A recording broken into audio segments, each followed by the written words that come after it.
1934ဟာဖရီဒါအတွက်နောက်ထပ်ခါးသီးရဲ့နှစ်တစ်နှစ်ပါပဲ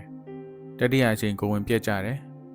ရင်တိုက်ထားတဲ့ဒဏ်ရာကြောင့်ညာဘက်ခြေရောက်ကအချို့ခြေချောင်းလေးတွေဖြတ်ပစ်လိုက်ရပါတယ်ဒါလည်းမကသေးပါဘူး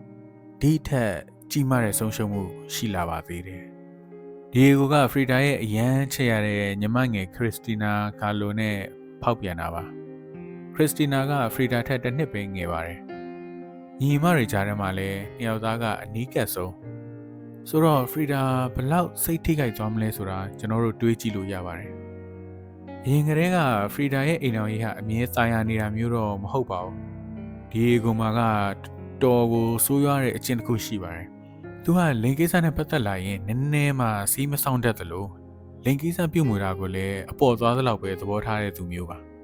တုံတန်ယုံဖောက်ပြန်တာလောက်ကိုတီးခံနိုင်ပေမဲ့ညီမအရင်နဲ့ဖောက်ပြန်တဲ့ကိစ္စကတော့ဖရီဒါတီးခံနိုင်တဲ့အတိုင်းအတာထက်ကိုကျော်လွန်သွားခဲ့ပါတယ်သူအိမ်ကနေထွက်သွားခဲ့တယ်တရားဝင်မကွာရှင်းရသေးပေမဲ့သူတို့ကွဲသွားကြပါတယ်ဒီနောက်ပိုင်းမှာတော့ဖရီဒါကလည်းယောက်ျားတွေနဲ့ရောမိန်းမတွေနဲ့ပါရှုပ်ချင်တိုင်းရှုပ်ခဲ့ပါတယ်